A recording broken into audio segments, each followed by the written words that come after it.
Hi friends, how are you all?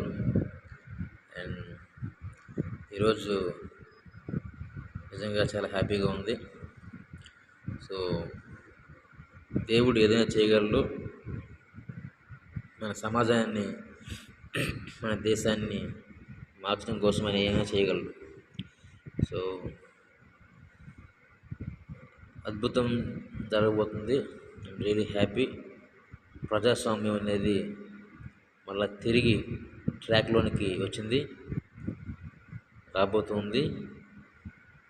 నియంత పరిపాలన జరిగించాలని ఎవ్వరి నోరు విప్పకుండా ప్రతి నోరు ముగించాలని, ప్రశ్నించే గళాలను నొక్కేయాలని, దేశంలో ప్రజాస్వామ్యాన్ని తీసివేయాలని, వాళ్ళే ప్రభుత్వాలు నిర్ణయించాలని, అలాగే వాళ్ళే శాశ్వతకాలం పరిపాలించాలని, ప్రజల యొక్క ఇష్టాలతో పని లేకుండా, ప్రజల యొక్క అభిప్రాయాలతో పని లేకుండా, వారి యొక్క విశ్వాసాలతో పని లేకుండా, కేవలము వారి నమ్మిన సిద్ధాంతం కోసం దేశాన్ని ప్రైవేట్ వ్యక్తులకు తాకట్లు పెట్టి, దేశంలో ఉన్నటువంటి శాంతిని, సమాధానాన్ని నాశనం చేసి, మత ఘర్షణలు, కుల ఘర్షణలు, ప్రాంతీయ విభేదాలు తీసుకొచ్చి ప్రభుత్వాన్ని నాశనం చేస్తూ, అడ్డగోలుగా డబ్బులు సంపాదిస్తూ, కొన్ని చీకటి సంస్థలకు సపోర్ట్ చేస్తూ ఎంతో భయంకరంగా ఈ యొక్క ప్రభుత్వం, నేటి జాతీయ ప్రభుత్వం ఎంతో ప్రయత్నం చేస్తున్న సందర్భంలో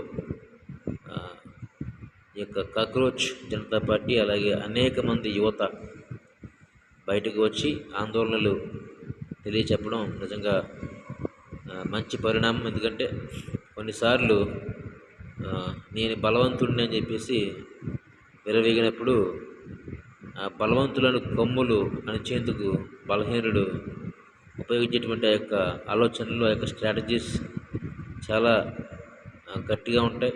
ఎందుకంటే సామాన్యుడు తిరగబడితే చాలా భయంకరంగా ఉంటుంది. కాబట్టి ఈరోజు ఆ సామాన్యుడు తిరగబడటం మనం చూస్తున్నాం. కొంతమంది మోకలు దేశద్రోహులని మన మీద నిందలు వేశారు. కొంతమంది మోకలు ఎంతో ప్రయత్నం చేశారు. కానీ సామాన్యులందరూ 90% మంది శాంతినే కోరుకుంటారు. కాబట్టి దేశంలో శాంతిని, దేశ అభివృద్ధి కోసం పాటుపడతారు. కాబట్టి ఈ 90% మందిని జయించడం మీ వల్ల కాదు. కాబట్టి really I'm proud of the nations